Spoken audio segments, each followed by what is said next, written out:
Cold stone, colder words. Put her in the lowest room. She belongs in the dark. The whole hall heard it. Not one voice rose to stop it. She did not beg. She did not weep. She only lifted her chin and walked into the deepest dark a frightened man could find, while the one soul the world had bound to hers turned his back and let the iron door close. He thought he was protecting her. He thought there would be a dawn to fix it. But some doors, once shut in silence, do not stay shut. And some women, once thrown away, do not break.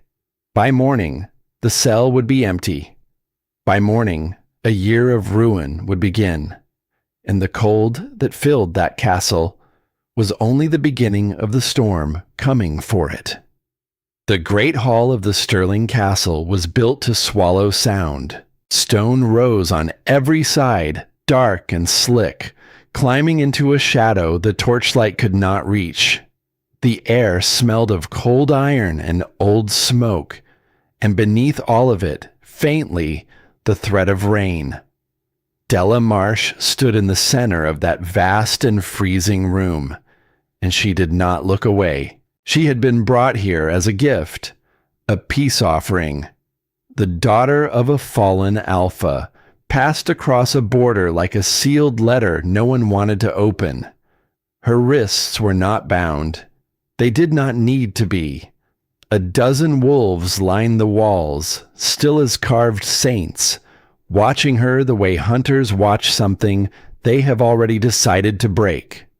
The throne sat at the far end, raised on a dais of black stone, and on it, him, Knox Stirling, the Alpha King. He was younger than the stories made him sound, and harder, broad through the shoulders, dressed in dark leather that drank the firelight. His jaw was cut from the same stone as the walls. His eyes were the color of riverbed obsidian, and they had not left her since the doors swung open. Della felt him before she understood him. It came as warmth first, a slow bloom of heat low in her chest, spreading outward like sunlight pressed against winter glass. Her breath caught, her skin prickled. The cold of the hall seemed to peel away from her body, and for one impossible heartbeat, the whole world narrowed to the man on the throne and the strange, terrifying pull stretching between them. The bond. She knew the word. Every wolf did. The thing that chose for you, that found your other half across distance and bloodline and reason, and tied your soul to theirs whether you wished it or not. She had not expected it to feel like this, like coming home to a house she had never lived in. Across the hall, Knox Stirling gripped the arm of his throne until the wood groaned.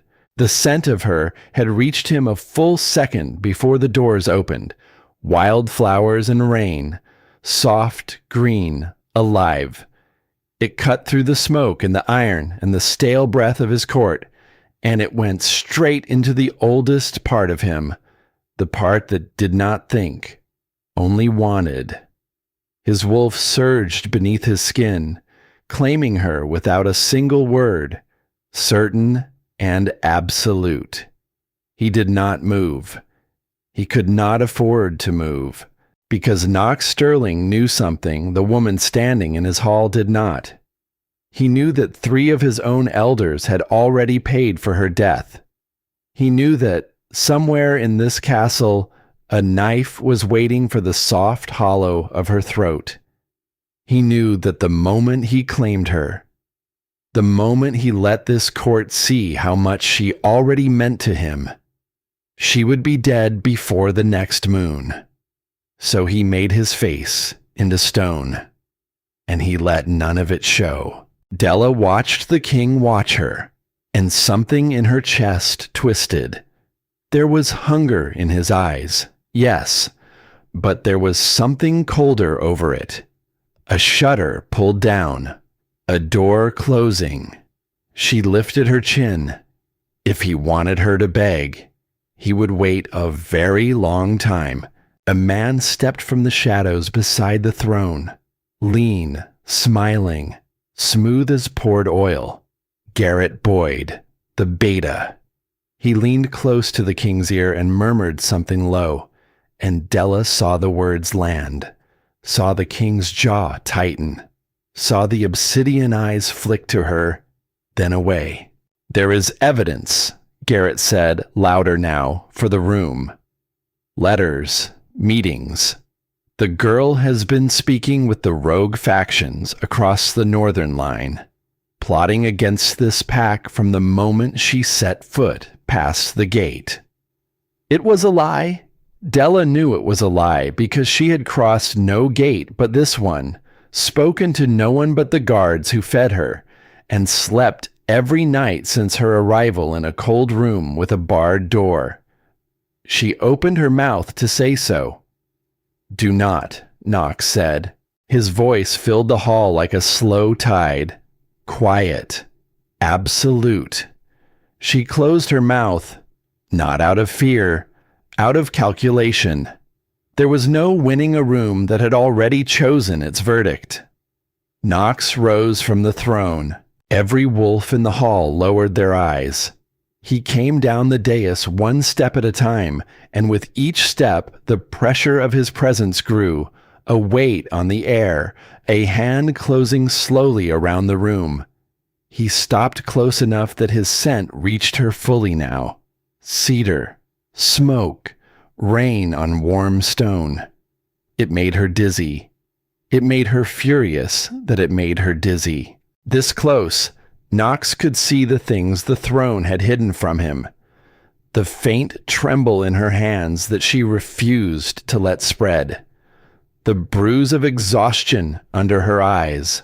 The way she held herself straight as a drawn blade, as if posture alone could keep a soul from breaking. "She is magnificent," his wolf whispered. "She will be a corpse by dawn, if you so much as touch her," his mind answered. So Knox did the only thing he could think of to keep her alive. He gave her to the one place in the castle no assassin's blade could reach, the one lock he trusted, the one door even his own elders could not open.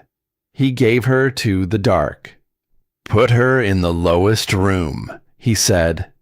The words dropped into the silence like stones into a well. Somewhere along the wall, a guard shifted. Della felt the floor tilt beneath her, though it did not move at all. "She belongs in the dark," Knox finished, and he turned his back on her. It cost him more than the room would ever know. Turning away from her felt like turning away from the only fire in a frozen country. The bond screamed at him. His wolf clawed at his ribs. Every instinct he had was begging him to spin around, to gather her up, to press his face into the curve of her neck and breathe her in until the world made sense again. He kept walking. Because love, he told himself, was keeping her breathing, even if she hated him for it, even if she never knew. 2 guards came for Della then. They did not grab her. They simply waited, eyes lowered, ashamed of the thing they had been ordered to do. She looked once at the broad, retreating back of the king who was supposed to be her other half, and she made a decision. She would not be carried. She would walk. Della turned toward the low arch at the side of the hall, where a staircase spiraled down into the bones of the castle, and she went toward it with her head held high and her steps even. The smell of mildew rose to meet her, damp and ancient. The torchlight thinned. The walls grew slick and close. Down and down she went, into a cold that lived in stone and never left it. The lowest room had no bed, only a heap of old straw in one corner and a single barred window set high near the ceiling, far too small for Hope to climb through. The door was iron, scabbed with rust, and when it closed behind her, the sound was final in a way that words could never be. The lock turned, the footsteps faded, and Della Marsh sank to the freezing floor, wrapped her arms around her knees, and let the silence press in. She did not cry. She had learned, somewhere on the long road to this castle, that tears were a currency, and she would not spend a single coin of herself on a man who had thrown her away without one word. But high above her, in a study lit by a dying fire, the Alpha King stood at his window with a glass he did not drink, and stared out at the dark. His wolf would not settle. It paced. It mourned. It pressed its nose to the cold glass of his ribs and howled a sound he could not understand, a sound that felt, somehow, like a warning. He told himself she was safe now. He told himself Dawn would fix everything. He had no way of knowing that by the time the sun touched the castle stones, the lowest room would be empty, and the longest year of his life would have already begun. By morning, the whole castle was talking. Word moved through the Sterling pack the way smoke moves through a closed house, slow at first, then everywhere at once. In the kitchens, over the cold hearths, along the frost-bitten walls where the guards changed watch, the same name passed from mouth to mouth like a coin worn smooth by handling. The traitor in the dark. The fallen Alpha's daughter. The girl the king himself had condemned. No one had seen the letters Garrett Boyd spoke of. No one had read a single line of the so-called proof. But proof was a slow thing, and fear was fast. And by the time the gray light crept over the courtyard stones, the pack had already decided what to believe. A peace offering had become a plot. A frightened girl had become a threat. That was how it worked in a place like this. A woman could be handed across a border with nothing but the clothes on her back, kept in a cold room, fed through a slot in a door, and still the Whisper would find a way to make her the dangerous one. Della Marsh did not hear the whispers. She was too far below them.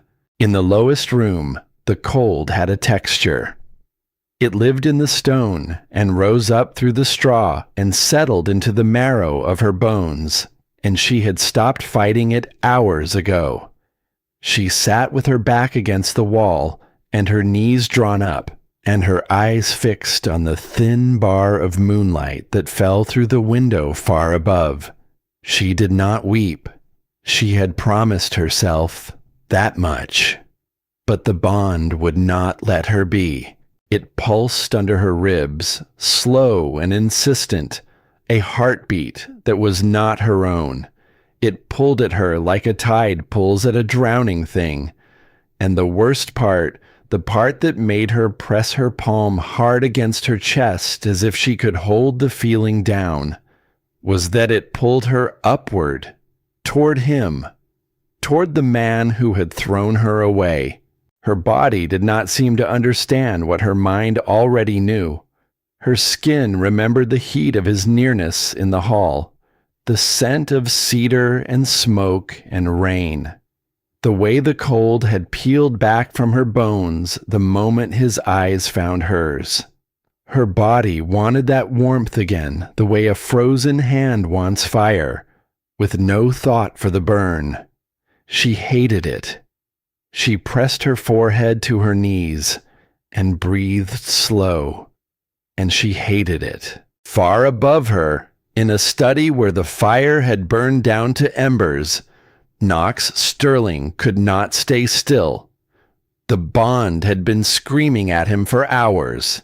He had tried whiskey.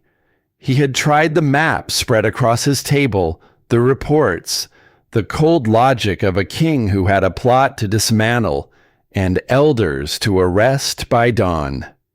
None of it touched the thing clawing beneath his skin.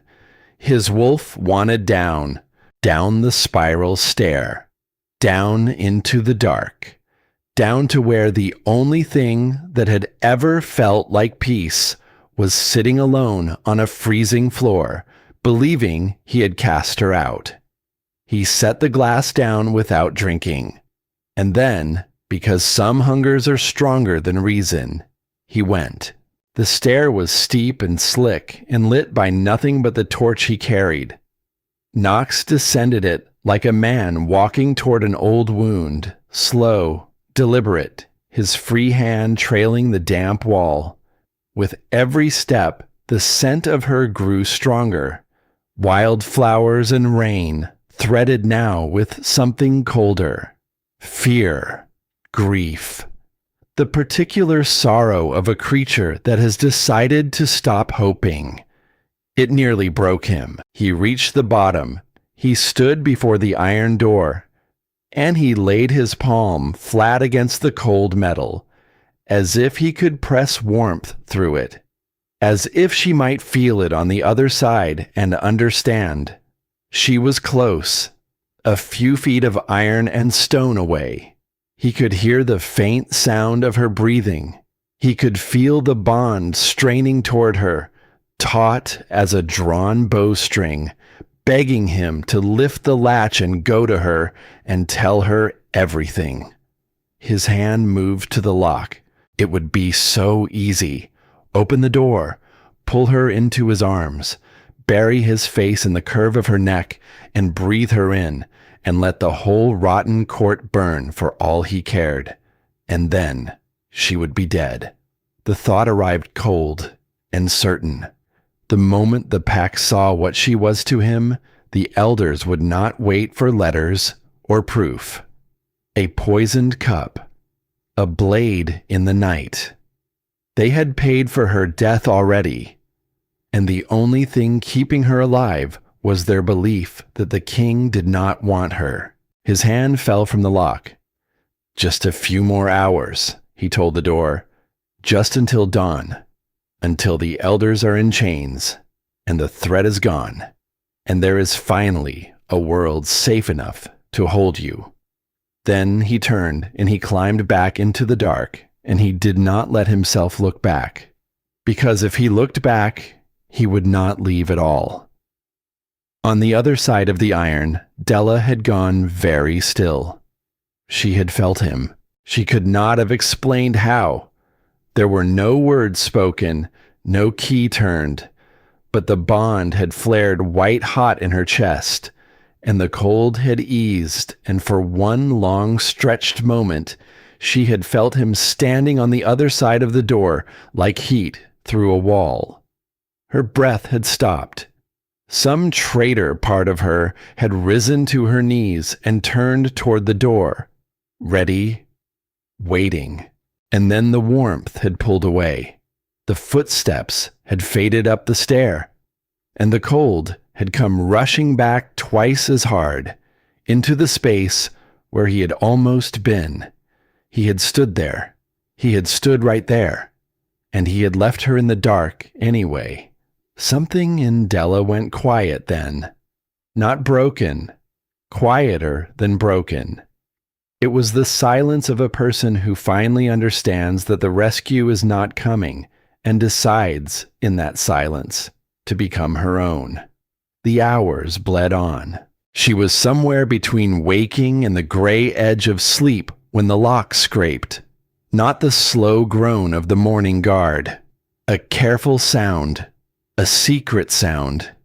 The door eased open a hand's width, and a thin face appeared in the gap, sharp-angled and pale, eyes darting back toward the stair.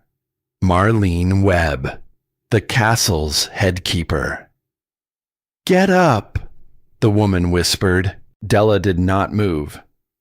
"There is no time," Marlene hissed, slipping inside. She thrust a heavy bundle of wool into Della's hands, a cloak, thick and warm, smelling faintly of lavender and ash. The alpha drinks himself blind in his study. The beta walks the perimeter with his men. The hour is now, or it is never. Della looked at the cloak, then at the woman. Why do this for a stranger? Marlene's expression flickered. For one moment something moved behind her eyes that was not kindness at all. Guilt, perhaps, or fear, or the cold arithmetic of a person obeying an order she despised. Do not mistake this for kindness, the keeper said. This place breaks what it cannot use, and what breaks here is thrown away, into the river or into the ground. A wagon leaves the western gate within the hour. The driver is deaf, blind in one eye. Hide beneath the canvas, and do not breathe until the bridge is behind you. It was a staggering risk. If they were caught, there would be no second cell. There would be a blade.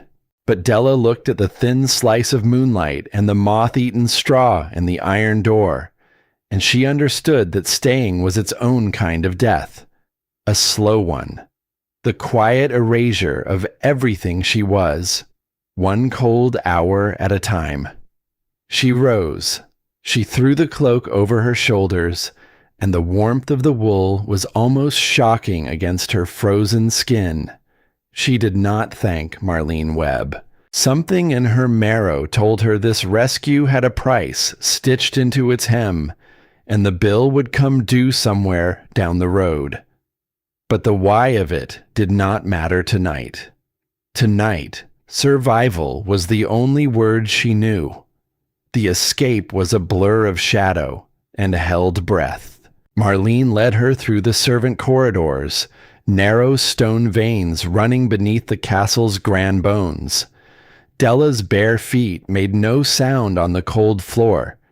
The torches here were few and guttering. Twice they froze against the wall as boots passed somewhere near, and twice the boots moved on. The cold helped them. The guards were sluggish with it, hunched and slow, their thoughts on warm beds rather than a missing prisoner no one expected to flee.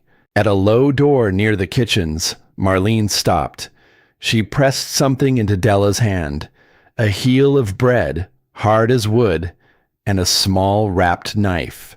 Then the keeper stepped back into the shadows, and her thin face was the last familiar thing in that whole cruel castle. Go, she breathed, and do not come back. Whatever the bond tells you, do not come back. Then she was gone. The courtyard was a sea of frost under a sinking moon. The western gate stood ajar, exactly as the keeper had promised, and there in the shadow of it sat the supply wagon, the old horse stamping, the deaf driver bent over a hoof with his back turned. Della did not let herself think. She crossed the open ground low and fast, the cloak gathered tight, her heart a fist against her ribs. She reached the wagon. She climbed into the back, into the rough dark beneath the canvas, and buried herself deep among the coarse sacks of grain and raw wool until the world was nothing but scratch and weight and the smell of dust and animal. Then she waited. She waited so long she began to believe it had all gone wrong. And then the wagon lurched. The wheels began to turn, slow, then steady. The cobbles gave way to the hollow thunder of wood as the wagon rolled out onto the drawbridge. And with every length the great castle put behind her, something terrible began to happen in Della's chest. The bond stretched. It pulled taut, then tauter, then past anything she had felt before. A line of fire ran from her sternum back toward the fading stone, and it burned, and it begged, and it screamed at her to stop the wagon, to climb down, to run back up that spiral stair to the man who had left her in the dark. Her body betrayed her completely. Her hands clawed into the wool. A sound caught in her throat, low and broken, and she pressed her own forearm hard against her mouth to keep it in. Tears she had refused all night spilled over at last, hot on her cold face, and she could not have said whether they came from grief or from the raw animal agony of the bond being torn across distance like a root pulled from the earth. She bit down on her sleeve, and she did not cry out. She would not give the castle that. Through a tear in the canvas, she watched the world go by in slivers, the dark wall, the black water of the moat. And then, as the wagon climbed the far rise, the castle itself, looming and monstrous against the last of the moon, its towers black, its windows dead, one single light burning high in a study, where a king sat alone and did not know. The fog rolled in to take it. Tower by tower, the place that had broken her sank into the gray until there was nothing behind her at all. She was gone, a ghost slipping out ahead of the dawn. And as the pain of the bond finally dulled into something she could survive, one question rose up through it, sharp and cold and unanswerable, the question that would walk beside her through every frozen mile to come. Why? Why would the one soul in all the world made to be hers throw her into the dark without a single word? Far above in his study, Knox Sterling finally slept.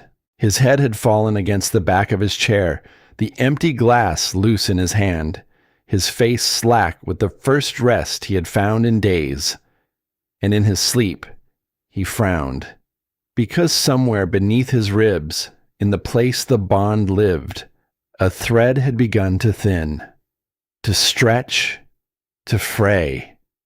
He did not wake.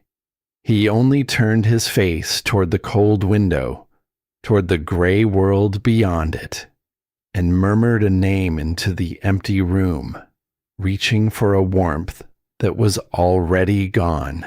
By the time he opened his eyes, the lowest room would be empty, and the dawn he had promised her would belong to no one at all. The wilderness did not care that she had survived the castle. It had its own ways of breaking a thing. The cold out here was not the wet, stone cold of the lowest room. It was older than that, cleaner, crueler. It came down off the high places on a wind that smelled of snow and pine and nothing kind at all, and it went straight through the borrowed cloak as if the wool were made of paper and good intentions.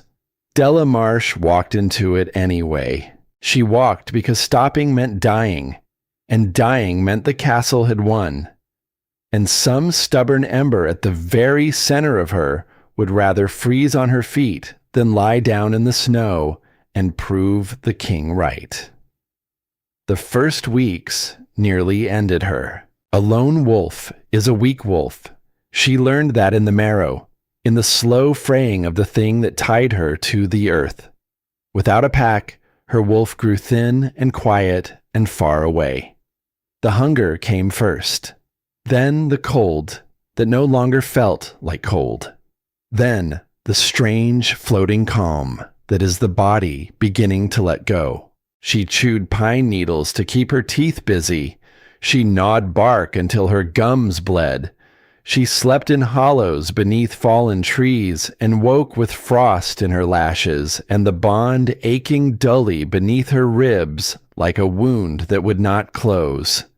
And one gray afternoon, beneath a great oak with its arms full of snow, her legs simply stopped. She sank into the white. The cold stopped hurting, which she knew, distantly, was the worst sign of all.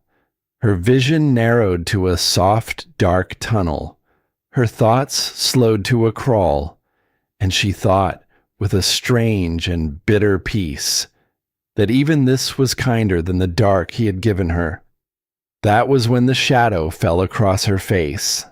It came as a smell first, smoke and cured hide and bitter green herbs, old things, living things. A hand rough as oak bark closed around her wrist, stronger than any old hand had a right to be, and a voice like dry leaves scraping stone said something she could not catch. Then the world tilted and dragged and went away entirely. When it came back, there was fire. A low cabin built into the side of a rocky hill, its single room thick with wood smoke and the steam of something simmering in an iron pot. Furs heaped in every corner. Bundles of dried plants hanging from the beams like sleeping bats. And bent over the hearth, stirring slow circles, an old woman wrapped in layer upon layer of animal skins. One of her eyes was clouded white as river ice, the other fixed on Della with the flat, patient attention of a creature that had long ago outlived everything that ever frightened it. Esme Wren, though Della did not know the name yet. To the pups of a dozen scattered packs, she was only a ghost story, an elder who had walked away from her own kind a long age ago to live in the deep places where no one followed and no one was missed. She did not nurse Della with soft words. She nursed her with scalding root teas that tasted of dirt and made her gag, and with a tongue that cut deeper than any wind off the high peaks. "You smell of a broken bond," the old woman said one evening, not lifting her gaze from the pot. The firelight crawled across her ruined eye and made it glow. An alpha's mark lingers on the soul, yet there is no bite on that neck, only sorrow, only betrayal, gone sour as old milk. She finally turned that single clear eye full on Della. "Why run, little bird?" Della stared into the flames a long time before answering. When the words came, they were a cracked and rusty thing, hardly used in all the cold miles behind her. "The dark," she said. "He gave it without a word." Esme made a sound that might have been a laugh and might have been a cough.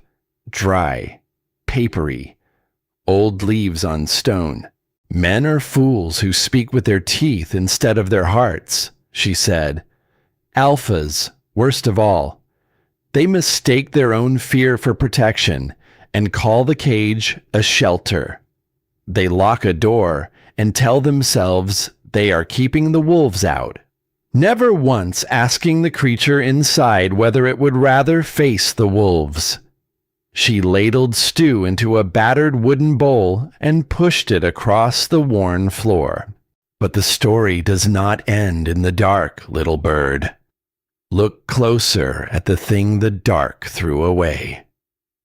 She leaned in, and the firelight made a deep, ancient map of the lines in her ruined face. "That is no discarded mate," she said softly. "That is a crown of pine and frost, waiting to be set on a head too stubborn to bow, made to lead, not to follow. The only question worth asking now is whether this cold finishes the work the castle started, or whether something harder finally wakes up inside the bones." Della said nothing, but that night, for the first time since the iron door had closed, she did not dream of the lowest room. What followed was not gentle. Esme did not raise Della. Esme sharpened her the way a stone sharpens a blade, by wearing away everything soft. The old woman taught the forest the way another might teach a language, and she was a merciless teacher. She would not hunt for a guest who could stand. She would not lay a fire for hands that could gather wood. The first time Della came back from the snares empty-handed, she went to bed hungry, and Esme ate her own portion slow, watching across the flames, saying nothing at all. The forest does not feed the weak, was the only thing she offered, so stop being weak. It was cruel. It was also, Della came to understand in time, a gift far sharper than kindness. Kindness would have kept her soft, and soft was what had walked into that castle and let a man decide her worth with a single sentence. Under that brutal patience, the frightened girl began to die, and something else began to wake in the space she left behind. Della learned to mask her scent with wet mud and crushed ash and the bitter resin of pine, until even the wind itself forgot she was there. She learned to move through deep snow without a whisper of sound, heel to toe, breath held low and slow.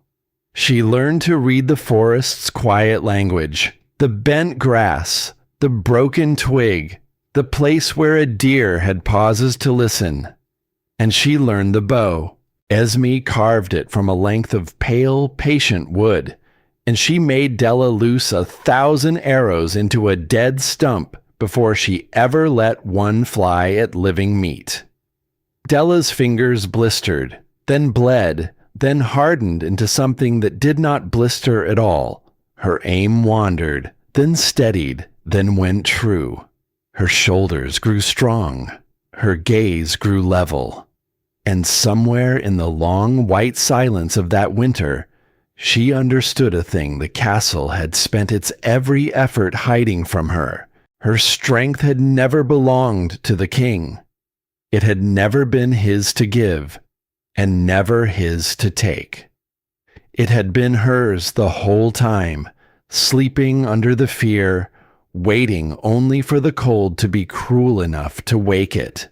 Still, the bond did not leave her in peace. On the coldest nights, when the fire had burned down to coals and the cabin went quiet, it would tug at her ribs from somewhere far to the west, a phantom warmth, a pull toward a thing she had sworn to forget.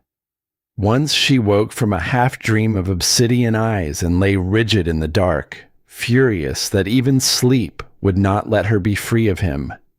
She told herself it was only the blood, loud and selfish. She told herself it would fade with the snow. It did not fade. There was something else, too. Something Esme saw before Della did. The broken things of the forest came to her. Wolves who had lost their minds to the rogue sickness, hackles raised, eyes rolling white, would catch her scent on a shift of wind and slow. They would circle closer, low and trembling, and then, against every instinct a maddened creature owns, they would lower their heads and go quiet, as if some old fevered storm inside them had at last found a still harbor. A rare blood, Esme murmured the first time it happened, watching a half-starved rogue press its scarred skull against Della's knee. There are leaders who rule by the teeth, and they are common as crows. And then there is the other kind, the kind the lost ones come home to. That kind is born once in a long age, and it is never, ever born in comfort. Della rested her hand on the trembling animal's neck and felt its racing heart begin to slow under her palm. And for the first time since the iron door, she let herself believe she might be more than the thing that had been thrown away. Far behind her, in the stone heart of the sterling pack, the king was coming apart one thread at a time. Knox had not slept a whole night since the morning the lowest room was found empty. The dangerous, golden leader the pack had once feared was simply gone. In his place moved a gaunt and hollow-eyed thing that haunted its own halls. It forgot to eat. It spoke to no one for days, then roared orders that drained the treasury dry. It stood at high windows for hours, staring out at a horizon that never gave anything back. The walls of the war room had vanished beneath maps. Every chart of the continent he could lay hands on, pinned edge to edge, and across all of them a chaos of red string. Every rumor, every sighting, every traveler's half-remembered glimpse of a woman with silver eyes, he had ridden out after each one himself, into storms, into the worst of the weather, returning hollow and wild, only to pin another thread to the wall and begin the madness again. His wolf would not let him rest. It paced the cage of his ribs, day and night, mourning a thing it could still feel and never reach. And that was the cruelest part of all of it. The bond had not broken. He could feel her out there, alive, faint as a single candle behind a far hill. Some nights the thread of it would pull tight enough to wake him gasping, and he would know, in a way he could not explain, that she was cold, or hungry, or afraid. And there was nothing in all his kingdom, nothing in all his power, that he could do but lie there and feel it. He had built his whole reign on one belief, that an alpha protects what is his by being strong enough, feared enough, by facing every danger alone and letting no one share the weight. And he had lost the only thing that ever mattered by doing exactly that. The pack felt abandoned. The pack was right to. And into that growing emptiness stepped Garrett Boyd. The beta wore his concern like a well-cut coat. By daylight he was all loyalty, steadying the frightened, soothing the elders, quietly gathering up the 1,000 small duties the king had let drop. By night he held other meetings entirely. Quiet rooms, lowered voices, promises of stability poured like warm honey into ears grown tired of a grieving king. He never raised his voice. He never spoke a threat that could be carried back and repeated. He simply let the rot spread and tended it like a careful gardener and waited for the fruit. Only one soul in the castle saw the shape of it clearly. Marlene Webb watched the slow theft of a kingdom from the shadows of doorways, her hands twisting in her apron, her guilt a living thing that gnawed at her in the dark hours. She had opened that cell door. She had pushed a frightened girl out into the teeth of winter, not for mercy, but because Garrett Boyd had owned her with a single whispered threat against the one person left in the world she loved. And now she understood what her hands had truly done. She had not freed a prisoner. She had pulled the last anchor from a drowning king and handed the whole sinking kingdom to the very man who had drawn the plan. She said nothing. She was too afraid. And her silence, like every silence in that cursed castle, only let the dark grow deeper. The winter broke at last, the way winters do, all at once, and then slowly. The snows softened and slid. The rivers woke and ran loud and brown through the valleys. And in a sheltered fold of land far beyond the reach of any red string on any map, something had begun to grow that no one in the castle could have dreamed. A camp. It had started with one, then two. The broken wolves Stella could not bring herself to turn away, the ones who came home to her, quiet. Then word began to move through the rogue lands the way water finds a crack in stone, and they came. Outcasts, runaways, wolves cast out by cruel alphas, wolves with nowhere left and nothing to lose, who had heard a whisper of a woman with silver eyes who offered shelter instead of a boot on the neck. They called her the the silver wolf. She had not asked for the name. It simply arrived, the way her strength had arrived, and she wore it the same way, without flinching. A sharp-tongued woman named Sloane Pruitt came to the camp half dead from a bear's claws, fever bright and snarling at anyone who came near. Under Della's patient care, she healed, and then she rose into the fiercest and cleverest second a leader could ever hope for. She had a mind like a steel trap and a loyalty that had to be earned in full, and once given, could not be bought back at any price.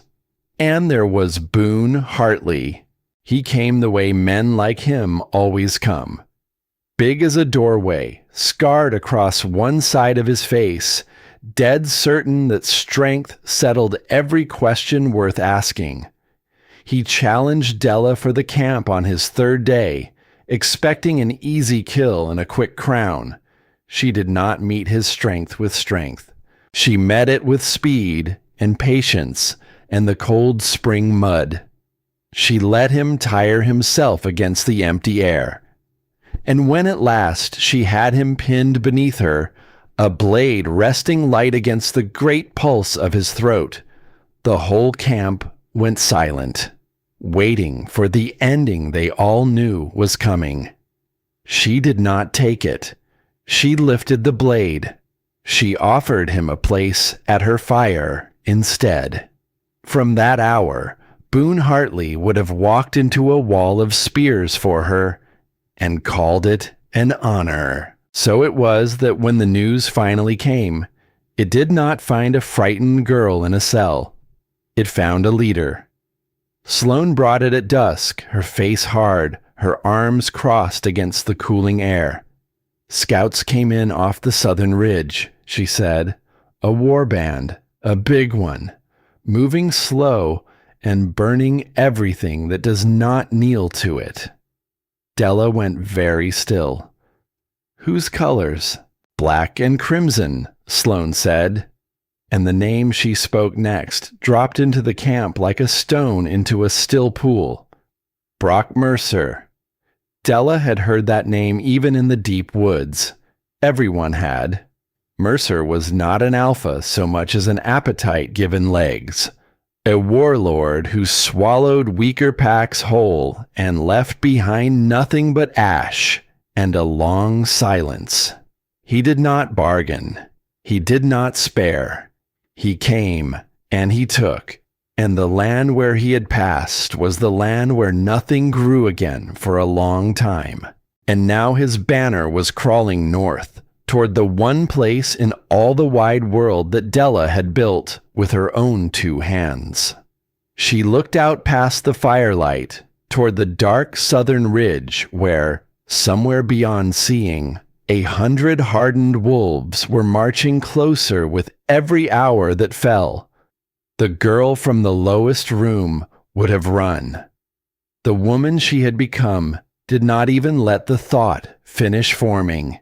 "Bring the little ones to the high caves," she said, and her voice was quiet and level, and it carried to every ear around the fire. "Sloane, set the archers in the tree line before first light. Boone, the perimeter is yours, every gap of it." She drew the cloak that still smelled faintly of lavender and ash a little tighter around her shoulders. "No one here is going to be slaughtered like sheep," she said. "Not while there is breath left to spend on a fight." The camp moved at once, with a swift and silent purpose that only the once helpless ever truly learn. And far away, in a study drowning in maps and red string, the king who had sent her below lifted his head suddenly from the table, as if a thread beneath his ribs had pulled tight all on its own. He pressed a hand flat to his chest. Out there, across all that cold and all that distance, his mate had just turned to face an army. And he did not even know that her name had become a thing whole packs now spoke aloud, half in fear and half in hope. He did not know about the camp, or the silver wolf, or the broken ones who came home to her quiet. He knew only one thing. In the deep marrow of him, in the raw and aching place, the bond still lived. Somewhere out there, she was in danger. And once again, there was nothing in all his ruined kingdom he could do but stand at the window and feel it. Brock Mercer came to the valley the way a storm comes to a coast. You felt him before you saw him. The birds went quiet first. Then the deer broke from the far tree line and fled north, white tails flashing. And then, along the southern ridge, the banners rose against the pale morning sky, black and crimson, 100 of them, and 100 hardened wolves beneath, moving in the loose, lazy way of killers who have never once had reason to hurry. They expected to find a frightened band of rogues ready to fall to their knees. They found a wall. Della Marsh stood alone at the mouth of the valley, her yew-bow drawn full, the arrow trained on the broad chest of the man at the head of the column. Behind her, her people waited in absolute silence. Sloane and her archers melted into the green shadow of the tree line. Boone and the heavy guard held the flanks like a closed fist. The little ones were already gone, hidden deep in the high caves where no blade would find them. No one trembled. That was the thing Brock Mercer noticed first. He raised a single scarred hand, and his whole army ground to a halt behind him. Then he slid down off his great black horse, and he walked forward into the open, hands lifted in a mockery of peace. And he looked at the silent wall of wolves, and at the woman holding it together with nothing but a drawn string and a pair of silver eyes. And he threw back his head and laughed. It was not a kind sound. "Well, well," he called, when the laughter had run its course. "They spoke of a witch ruling this valley. They did not think to mention a lost queen holding court in the mud." He stopped 10 paces from her arrow and let his dark gaze travel over the disciplined line. This took iron to build, Silver Wolf. Rogues do not stand in lines for anyone. They run. They bite. They scatter at the first blood. His mouth curled. Yet here they stand. For you. Della did not lower the bow. Not a finger's width. "What is Knox Sterling to you, Mercer?" The name landed in the open air between them, and she watched it land. Watched the flicker of something cross the warlord's scarred face. Surprise, maybe, or grim amusement. "So the whispers run true," he murmured. "Answer." Brock spread his hands wider, and his smile turned to something colder. "Nothing," he said. "A nuisance. A foaming dog that wandered into the wrong territory not so long ago, hunting a ghost across half the continent." He took a slow step closer. He fought like a man begging the world to finally kill him. Pity stayed the blow. There is no honor in killing a corpse that does not yet know it has died. Della's arm did not waver, but something cold moved through her chest, under the cold of the morning, deeper than the morning could reach. "His pack is rotting from the inside," Brock went on, and his voice dropped, almost gentle now, almost kind, which was somehow worse than the laughter. "The beta sharpens a knife for the royal back. The elders have already turned. The throne is a ripe fruit, hanging low, waiting for the hand bold enough to take it." He tilted his head, studying her. "There will be no battle here today, Silver Wolf. What you built has earned its peace. But if that fool king ever mattered to you, even once, then know this." His next words fell soft as ash. "His days are counted now on a single hand." Then Brock Mercer turned his back on 100 drawn arrows, mounted his black horse, and led his war band away down the southern ridge, leaving the valley untouched behind him. He had not taken a single life. He had only left a wound. That night, the camp celebrated. Fires were built high. Stories were told and grew taller with each telling. The little ones came down from the caves, sleepy and laughing, and the relief of a battle that never came moved through the whole valley like warm wine. They had stood. They had not run. They had faced an army, and the army had blinked. Della stayed only as long as a leader must. She let them see her smile. She rested a hand on Boone's great shoulder and praised Sloane's archers, and lifted a sleeping pup from where it had fallen against a log. She let her people have their joy, because they had earned it, and because a leader who cannot share the light has no business asking others to follow into the dark. And then, when the fires had burned low and the singing had softened, she slipped away to her own tent at the edge of the camp. And the moment the flap fell closed behind her, the thing she had been holding off all day came down on her like a collapsing roof. The bond. For a year she had buried it, packed it in ice, walled it behind anger and survival and the slow daily work of becoming someone new. She had told herself it was dead, the way a wound goes numb in deep cold, and she had almost come to believe it. Brock Mercer's words had cracked the ice. His days are counted now on a single hand. She sat down hard on the furs beside her small fire and pressed both palms against her sternum as if she could hold the feeling in. It did not help. The bond flared up through her ribs, raw and hot and starving, a heat she had not let herself feel since the night the wagon carried her over the drawbridge. He was dying. Out there, across all that distance, the man who had condemned her was fading. And the bond knew it. The bond had always known it. And now it would not be quieted. She lay down. She closed her eyes. She told herself she did not care. And sleep, when it finally took her, did not let her rest. It took her to him. In the dream, there was no cold. That was the first thing she understood.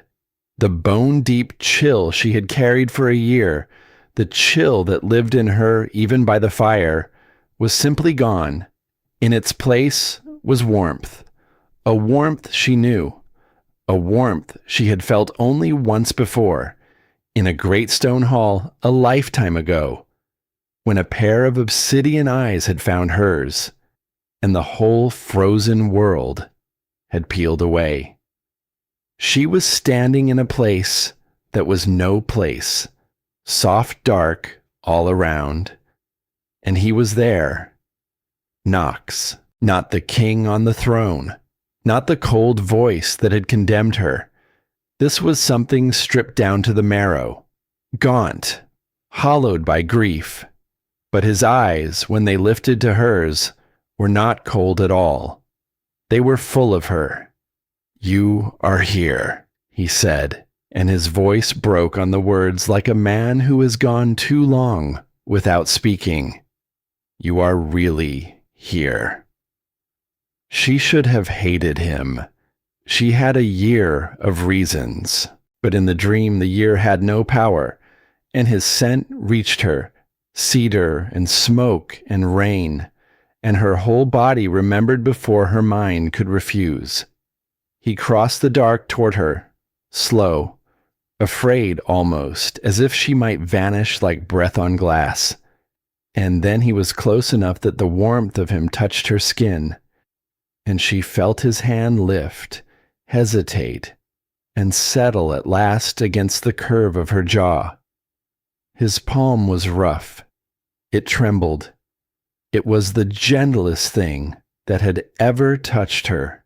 Della's breath left her in a long, shaking rush.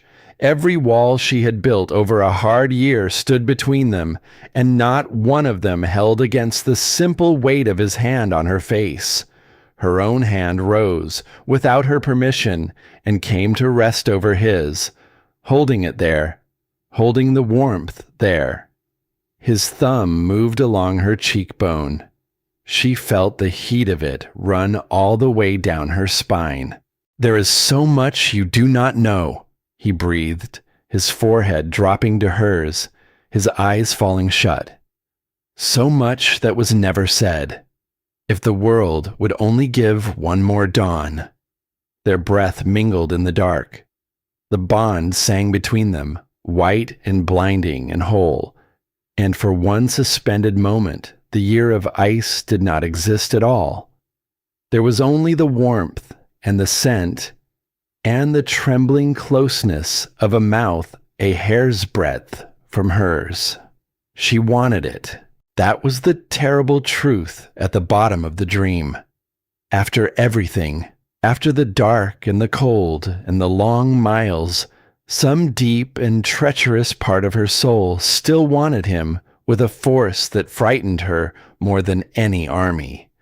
His lips brushed the corner of hers, soft as a question, and Della woke. She came up gasping, alone, the furs tangled around her, her heart slamming, her skin burning as if his hand were still pressed to her face. The cold of the real world rushed back in. The empty tent, the dying fire, the absence of him, sudden and total, like a door slammed in the dark. She pressed the back of her own hand to her mouth, where his had almost been, and she did not know, in that ringing moment, whether the wetness on her face was grief or fury or simple, helpless longing. "No," she whispered to the empty tent. "No, he does not get to have this. Not anymore." But the bond, glowing low and steady beneath her ribs, did not believe her, and neither, if she was honest in the dark, did she.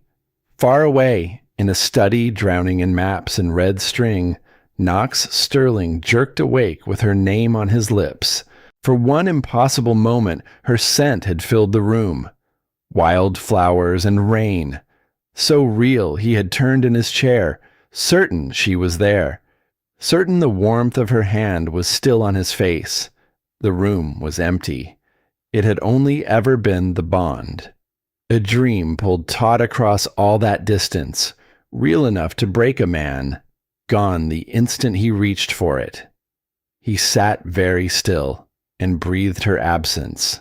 And for the first time in a long, ruined year, something in him that had been drowning came up for air. She was alive. The dream had been too vivid to be anything else. The bond did not warm like that for the dead.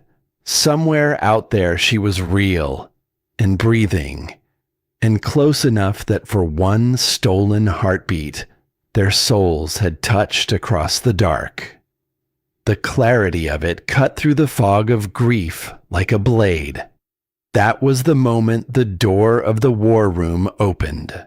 Garrett Boyd stepped in without knocking, the way a man steps into a room he has already decided belongs to him. His coat was perfect. His voice was warm with false sorrow. "Alpha," he said gently, "this cannot go on, a whole year now. The treasury is hollow. The pack is leaderless.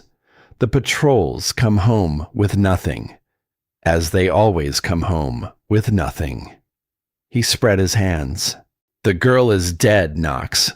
The winter was the cruelest in living memory, and she was soft, untrained, a pampered thing who had never spent a night out of doors. Accept the kindness of that truth and come back to the throne. The pack needs its king, not this ghost. Knox rose from his chair. He did not shout. The shouting man of the past months was suddenly, eerily gone. He crossed the room in a blur, and his hand closed around Garrett Boyd's throat, and he drove the beta back against the heavy oak door until the wood cracked under the force. His eyes were no longer hollow. They were gold, feral, awake. "She is not dead," Knox said, and his voice was a low and terrible thing, vibrating up through the floor stones. The bond would have shattered. It did not shatter. She is alive, Garrett, and the next mouth that calls her a corpse will not have a throat left to call her anything at all. Garrett's hands scrabbled at the iron grip. His eyes bulged, and beneath the fear, deep beneath it, something else flickered, quick and cold and gone before it could be named. Knox let him drop. The beta crumpled, gasping, one hand at his bruised neck, and watched his king turn back to the wall of maps with a focus the castle had not seen in a year. "Get out," Knox said, not looking at him, "and pray the patrols find her before the dark thoughts in your head get any louder. Because the day they do find her, Garrett, a great many silences in this castle are going to be broken at once." Garrett Boyd smoothed his cracked coat with shaking hands and backed out of the room. And as the door closed, a slow and victorious smile spread across his pale face. The king was awake again. That was unfortunate. But a king who believed his lost mate was alive was a king who would ride out to find her, alone, or nearly so, out past his own walls, past his own loyal guard, into the wide and lawless country where so very many things could happen to a man. The throne, the beta thought, smiling in the dark hall, was still a ripe fruit hanging low. It only needed the right hand to wait for the right moment, and he had grown very, very patient. That night, neither of them truly slept. In a tent at the edge of a valley she had built from nothing, Della Marsh lay awake and stared at the seam of dark where the canvas met the cold sky, her hand still pressed to her mouth, the bond glowing in her like a coal that would not die.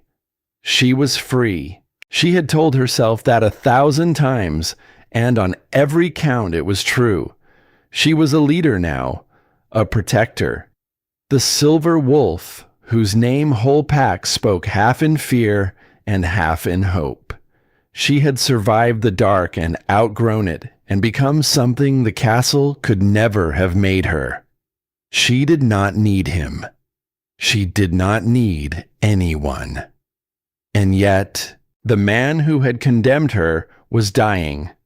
The man the bond had chosen, before either of them had any say in it, was fading out there in a rotting castle with a knife already sharpening behind his back.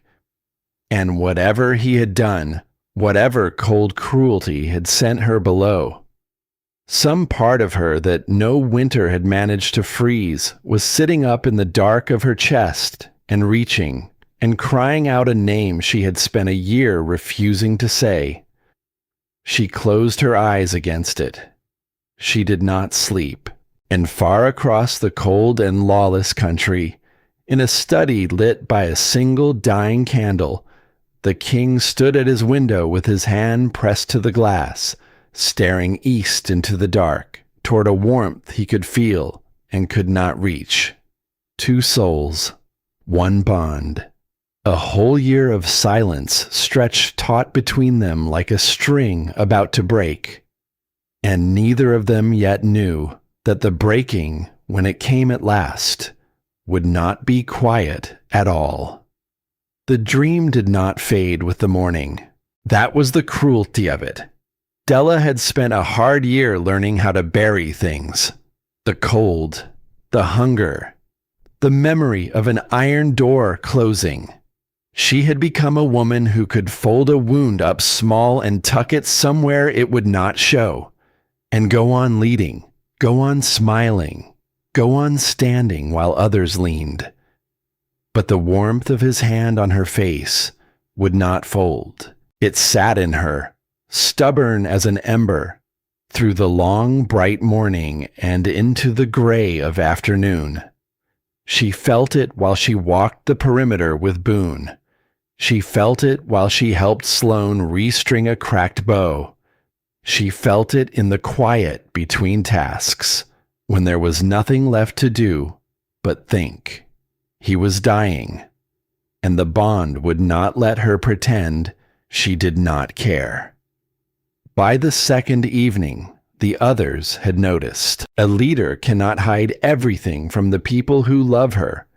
Sloane saw it first in the way Della's gaze kept drifting east toward the dark line of the ridge and the lawless country beyond it. Boone saw it in the way she did not finish her food. So that night, when the camp had quieted, the two of them came to her fire, and they did not pretend they had come for anything else. "You are thinking of going to him," Sloane said. It was not a question. Della did not look up from the flames. "The thought has been hard to silence." Sloane crouched across the fire, her sharp face hard in the orange light, and when she spoke, her voice was not cruel. It was something worse. It was reasonable. "He threw you into the dark," she said quietly. "He called you traitor in front of his whole court. He let a lie stand without ever once letting you speak. A year of cold. A year of nearly dying in the snow. All of it. His doing." She let that sit. "He owes a debt that cannot be paid," Sloane went on. "And the one thing owed back to him is nothing. Not a step, not a thought, not 1 mile of that road east." Boone settled his great weight onto a log, and for all his size his voice was gentle. "Say the word, and the road stays closed," he said. "No one here will think a hair less of you for it. A man who casts away his own mate has already chosen his ending. Let him have it." The fire popped between them.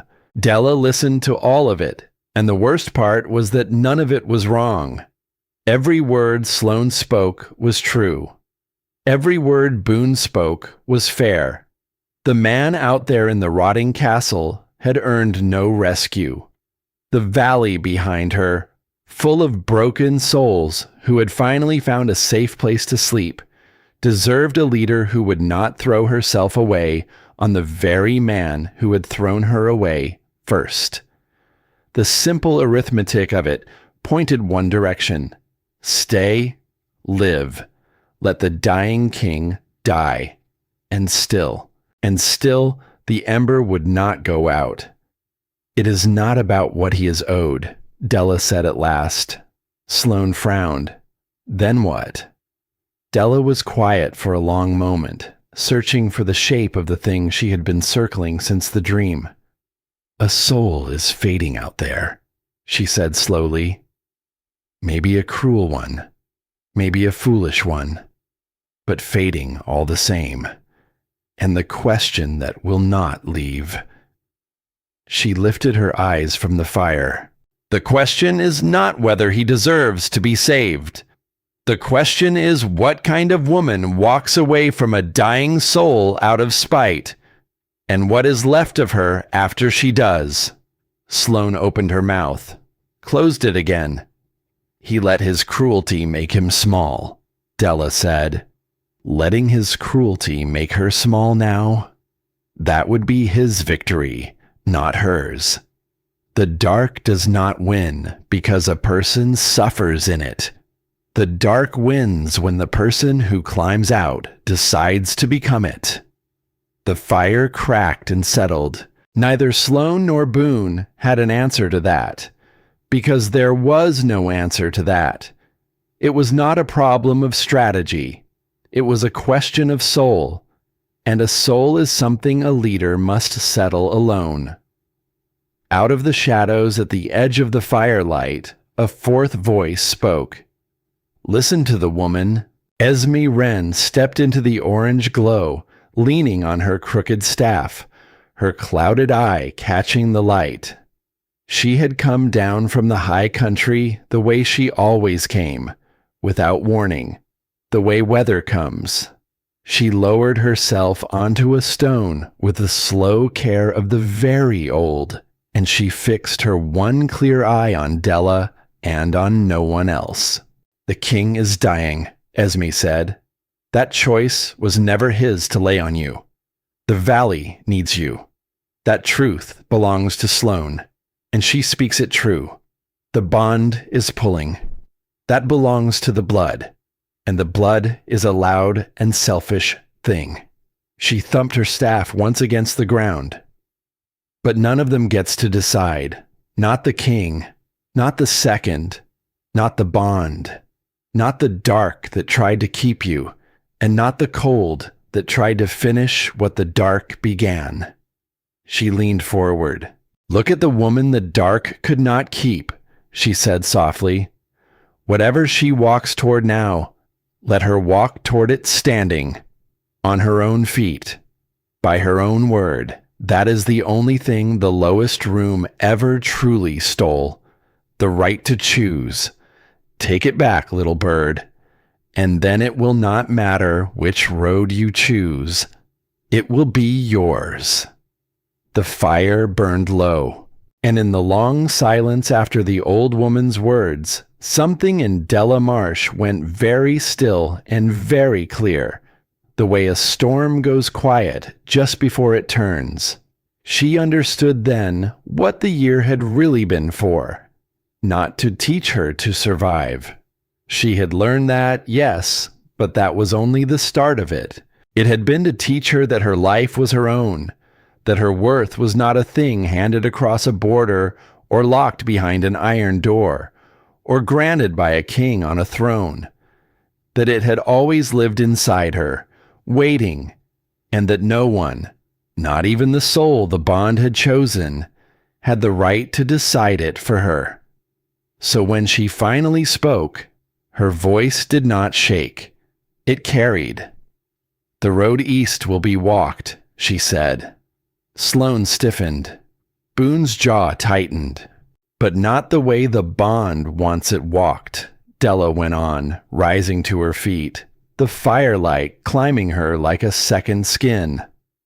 Not crawling back to a man who broke her, not as a prisoner returning to her cell, not as a frightened gift passed from one set of hands to another. She looked at each of them in turn. If that road is walked, she said, it is walked as an equal, as a leader in her own name, with her own people at her back and her own terms in her hand. The silver wolf does not return to that castle to be forgiven. She returns to be answered. She let the words ring out into the dark. That, or the road, stays closed forever, and the dying king dies wondering. The camp seemed to hold its breath, and then Sloane Pruitt stood, slowly, and put her fist to her chest, the old salute of a wolf to the one she has chosen to follow. Then the silver wolf does not ride alone, she said. Boone rose beside her, vast and certain. Try and stop the rest from following. And Esme Wren, in the shadows, smiled a slow and toothless smile, because the thing she had pulled half dead from a snowbank a long winter ago had finally finished becoming what she had always seen in her. What followed was preparation, and preparation steadied them all. Della would not strip the valley bare.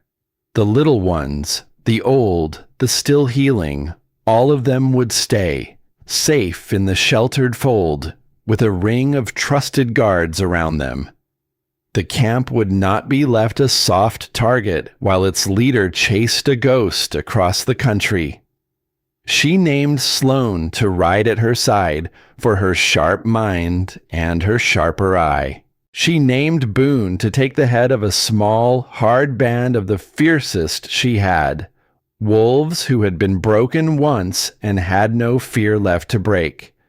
And she gave the keeping of the valley itself to the steadiest of her people, with orders clear and simple. Hold what was built. Protect the weak. And if the silver wolf did not return by the turning of the next moon, then the valley was theirs to lead, free and unbowed, forever. She did not say what she believed, which was that a castle holding a dying king and a waiting traitor was not a place that gave many travelers back. The night before they rode, Della stood at the edge of the camp and looked east one last time. The bond pulled at her, low and steady, a thread strung taut across all that dark country toward a single dying light. For a year she had fought that pull. Tonight she did not fight it. Tonight she simply let herself feel it, fully, for the first time, and understood that feeling a thing was not the same as being ruled by it. She was not going because the bond commanded. She was going because she had decided. And the difference between those two things was the whole distance she had traveled from the girl in the cell. "Walk standing," she murmured to the dark, the old woman's words, her own now. Then she turned back to her fire, and she slept. And for once, the dream did not come, because she no longer needed it to. She had stopped reaching across the dark for him. She was simply going to ride out and find him. Far to the west, in the stone heart of the Sterling Pack, the king could feel the hour turning against him. Knox no longer doubted that she lived. The dream had burned that doubt away. But knowing she was alive and finding her were two different agonies, and the second was grinding him to nothing. He drove the patrols harder. He poured the last of the treasury into the search, and all the while he could feel the castle shifting beneath his feet like ice about to give. Garrett Boyd had grown bold. The loyal guards were gone now, reassigned, or quietly vanished into cells of their own. The elders no longer met the king's eye. A new silence had settled over the keep, and Knox knew that kind of silence. It was the silence of men who have already chosen a side and are only waiting for the signal to act on it. He could smell the coup the way a wolf smells a storm. Somewhere in this castle, a hand was counting down to a chosen hour. Midnight, his gut told him. A blade in the dark, a throne taken, a mad king put quietly into the ground, and a kingdom handed to the smiling man who had planned the whole rotten thing from the start. Let them come, Knox thought, standing alone in his war room beneath the wall of red string. Let them come once she was found. Until then, there was nothing in that castle worth dying over, and nothing left worth living for but the woman the bond kept showing him in his sleep. He pressed his hand to his chest, where the thread of her ran east, faint and warm and stubbornly alive. So close now. He could almost feel her moving. And then, on the very edge of that thought, the great doors of the hall below crashed open, and a guard's voice rang up through the stone, breathless and afraid, calling for the king. Two travelers had come through the gates, merchants, half frozen, terrified, begging an audience. They had a tale, the guard cried, of a settlement in the far eastern valleys, a thriving camp of rogues and outcasts, and at the head of it, ruling not with the teeth, but with something stranger and stronger, a woman with silver eyes. Knox Sterling went very, very still, and then he moved. The two merchants knelt on the cold stone of the great hall, and they could not stop shaking. Silas Pratt and Etta Vance had traded in many dangerous places. They had stood in the courts of cruel alphas and walked the roads where the law was only as strong as the blade that carried it. They knew the look of a desperate king, and they had heard the stories of this one, the mad alpha who had torn half the country apart chasing a ghost. They had not expected him to look so hollow, so ruined, so suddenly, terribly awake. "Say it again," Knox Sterling commanded, rising from the black throne and descending the dais one slow step at a time. "All of it. Leave out nothing." Etta bowed so low her brow nearly brushed the floor.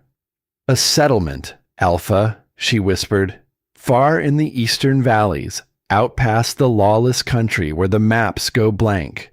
Thriving. Ordered. Full of rogues and runaways who would be tearing each other to ribbons anywhere else. All of them kneeling, willing, to one leader." "A woman," Silas added, finding a thread of courage. "They call her the Silver Wolf. She does not rule by the teeth, Alpha. She rules by something stranger than that. Winter pelts were traded with her not long past, face to face, close enough to count the silver in her eyes." He swallowed hard. "Her name is Della, sire." The silence that fell over the hall was absolute. It rang in the ears like a struck bell, on and on, into the high dark of the vaulted ceiling. Knox stopped breathing. For a year that name had been a wound that would not close. For a year it had been pinned to a wall in red string, chased through storms, screamed into empty country that gave nothing back. And now 2 half-frozen traitors had carried it home through his gates, fastened to a living woman with silver eyes who ruled a valley out past the edge of the known world. Alive. Not a rumor, not a dream, not a phantom warmth pressed against the bond in the dead of night. Alive, and waiting, and real. The gray fog that had drowned his mind for a year burned off in a single heartbeat, and what was left behind was sharp and bright and lethal. "Where?" he said very softly. "Show it on the map. Now." The merchants scrambled to the great table, and their trembling fingers traced a path across the parchment, past the last pinned thread, into the blank country no patrol had ever bothered to search. And the king watched, and the king remembered how to move. Within the hour, Knox had pulled 10 of his most loyal and deadly guards from the corners of the castle, where Garrett's quiet hands had not yet managed to bury them. He strapped the great sword across his back. He felt blood move through him, like fire instead of ash, for the first time in a long and ruined year, and the wolf beneath his skin was not mourning any longer. It was hunting. But Garrett Boyd had not spent a year tightening his grip on a kingdom only to watch the prize ride out the gate. The beta met him in the courtyard, beneath a sky already bruising dark with the storm to come, and he had brought his own armed men with him, ranged in a careful half-ring around the king's warhorse. It was almost a wall. Almost. "This is madness, Alpha," Garrett called, pitching his voice for the watching guards along the wall. "The pack is unstable. The treasury is hollow.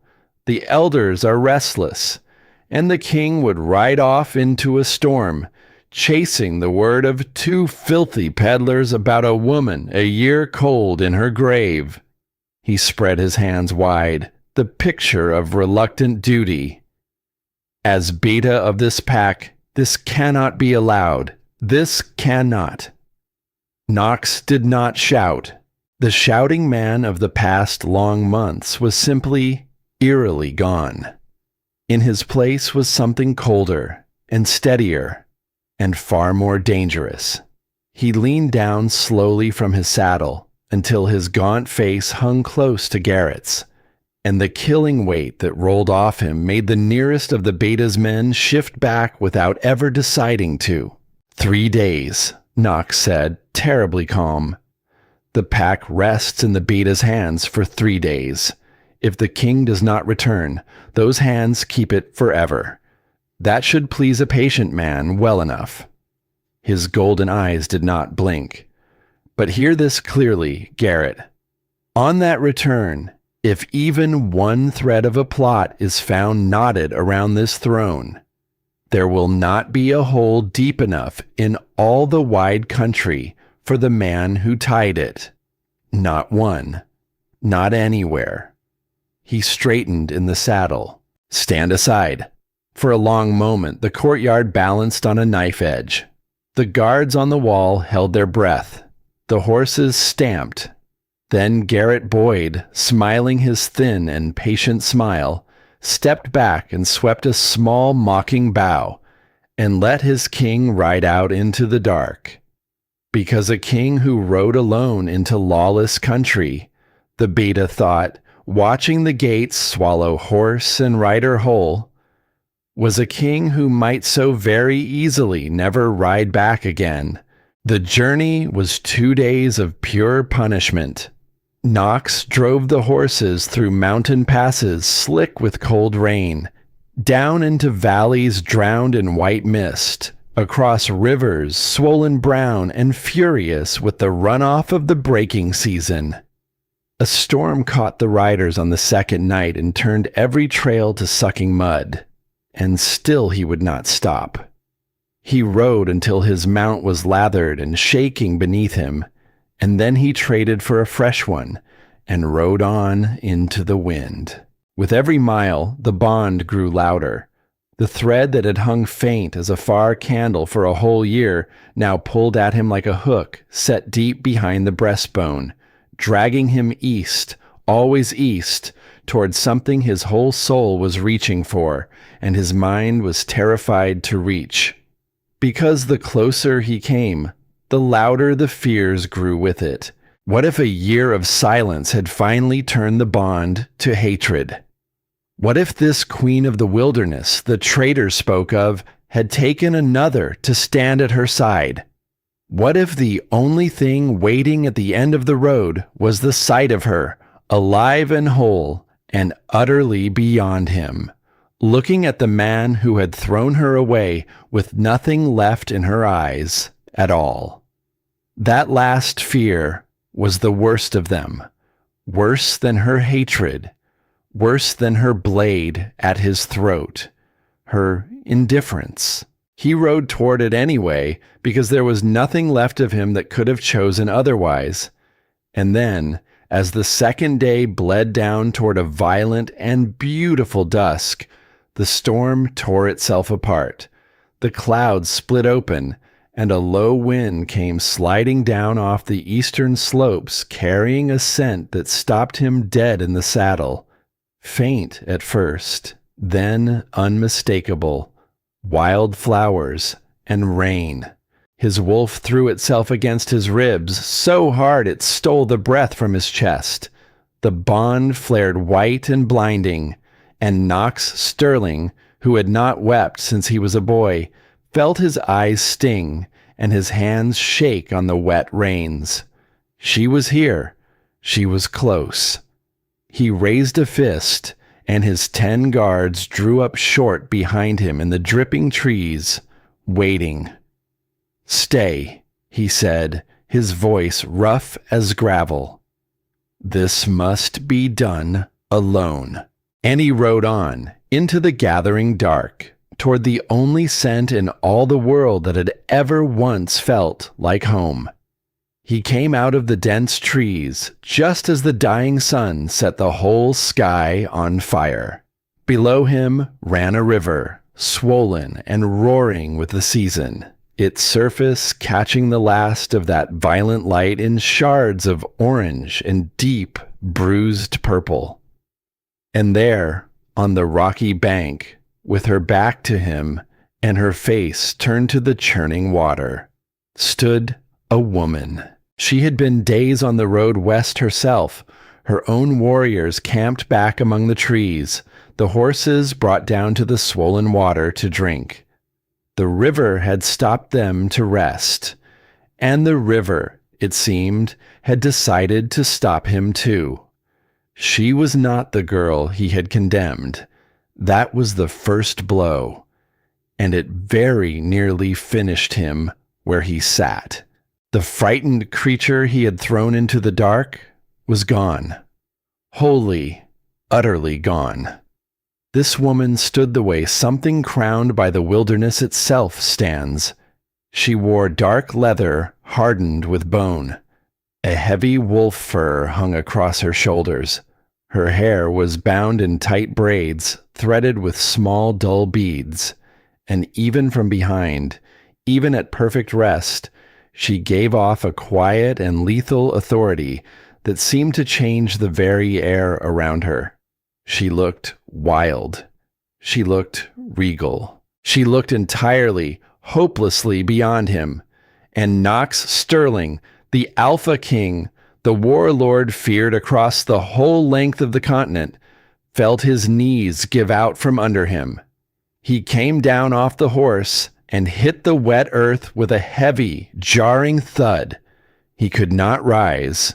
He could not speak. His chest heaved, and the tears he had dammed up for 2 hard days and 1 ruined year finally broke loose, silent and helpless, and he bowed his head into the cold mud, and he wept. On the riverbank, Della did not startle. She had smelled him coming from a mile off. Cedar, smoke, rain on warm stone. The scent had reached her on the wind while the sun was still high, and she had stood with her back to the trees and let it come. Let her heart hammer itself raw against her ribs. Let the bond flare and surge and beg inside her chest. And she had not turned around. She had made herself a promise, somewhere on the cold road west. She would not turn until she was ready. Not for the bond, not for the scent, not for the ache. Now slowly, on her own time and by her own choosing, she did. She looked down at the man kneeling broken in the mud, and for a long while, she simply let herself see him. He was wrecked, gaunt where he had once been powerful, his fine clothes torn and fouled by 2 days of hard riding, his face carved deep with an exhaustion that looked as though it had taken up permanent residence there. The proud king who had stared down at her from a black throne and named her a traitor was nowhere to be found in this trembling, weeping figure on the ground. And the worst, most treacherous part of her wanted to go to him. The bond screamed for it. Her body remembered the warmth of his hand from a dream that had felt more real than waking. Every soft and foolish thing the long year had failed to freeze rose up in her at once and begged her to close the distance, to gather him up, to end both their long sufferings with a single touch. She held her ground. She had walked too far, through too much cold, to be undone now by the simple sight of a kneeling man.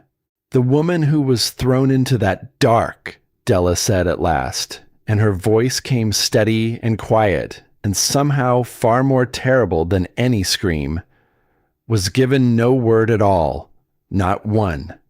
She was looked at by the very soul the bond had chosen for her, and she was sent down into the cold like a thing already discarded.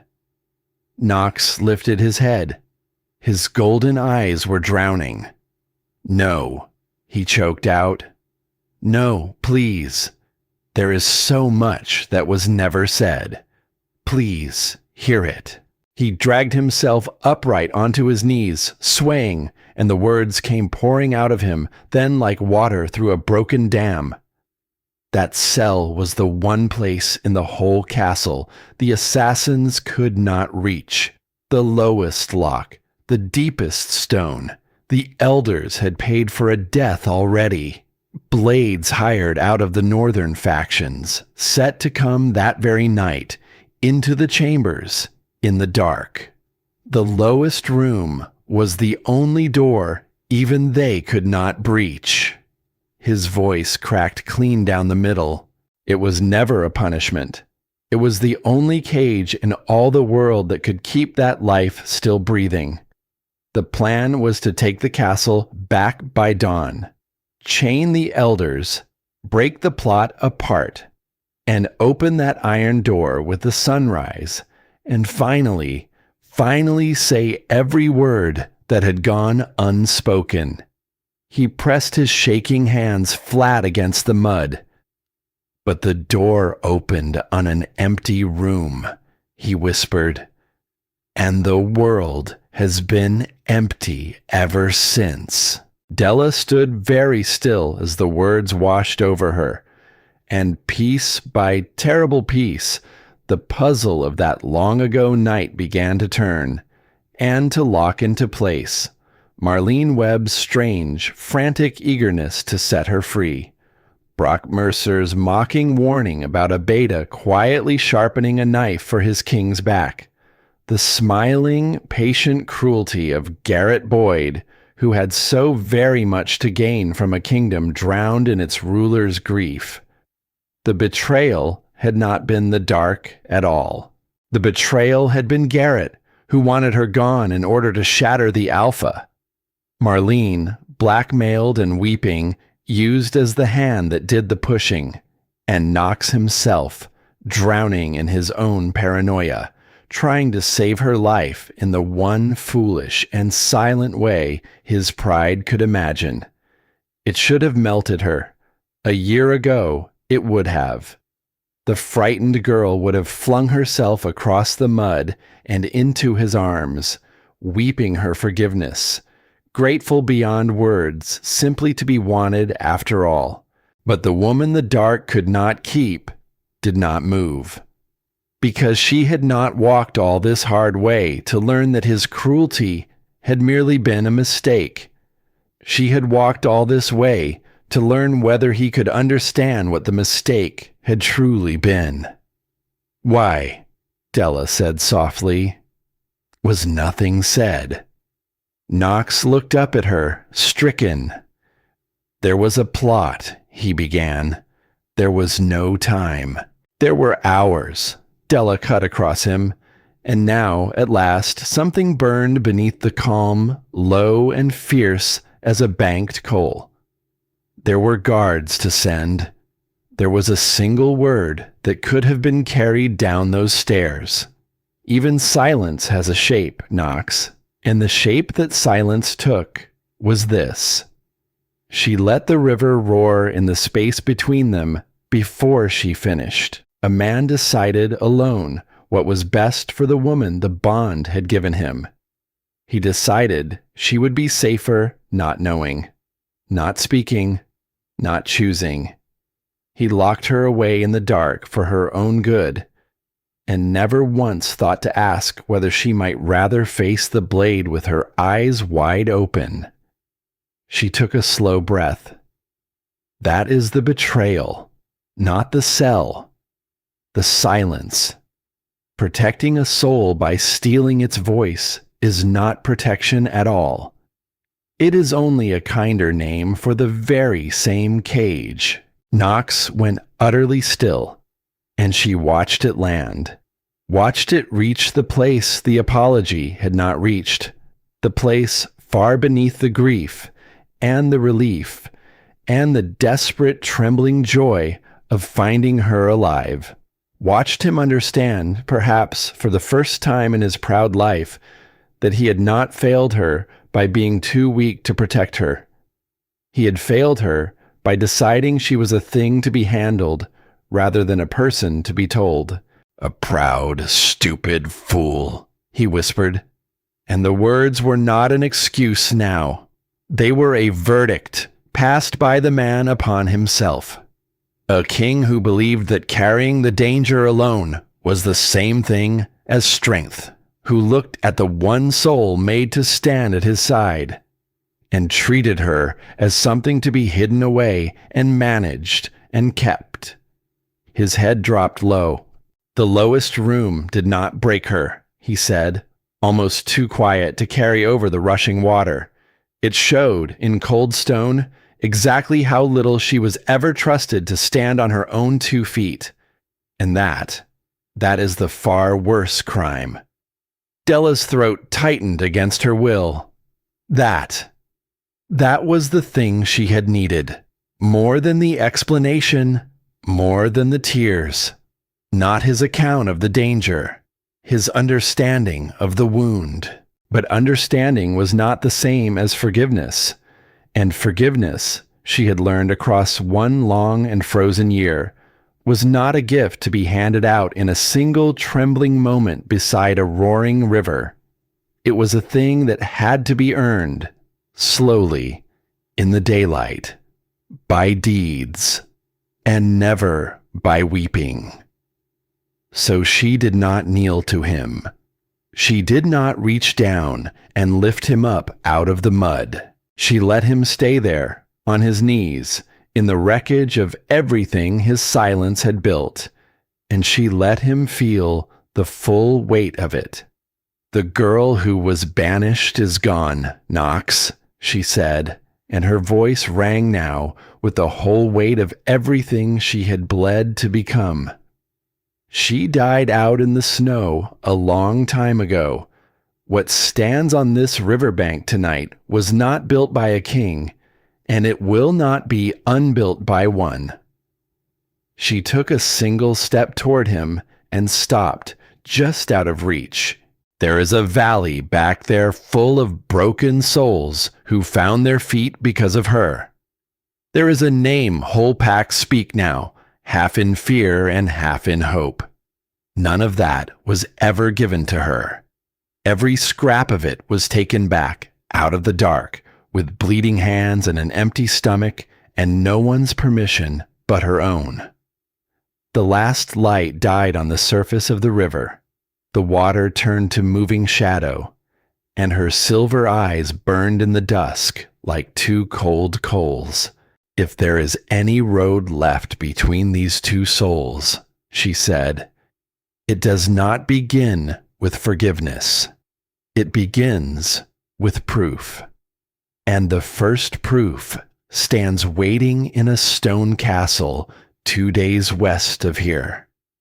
Knox lifted his ruined face to hers. "A throne is being stolen out from under a weeping king while he kneels here in the mud," Della said quietly. "A beta named Garrett Boyd has spent a whole year sharpening the knife. And he is about to learn, at long last, exactly what comes home, when the woman he threw into the dark comes back standing." She turned her face west, toward the distant castle and the reckoning waiting in it. "Get up, Knox," she said. "There is a kingdom to take back, and this time it will not be taken in silence." They rode west under a sky scrubbed clean by the storm, and the man who rode beside Della Marsh was not the man who had ruled from the black throne. That was the first thing she noticed. Knox Sterling did not ride out ahead the way an alpha rides. He did not set the pace or choose the trail or call the halts. He rode at her shoulder, half a length back, and when the road forked, he did not turn his horse until she had turned hers.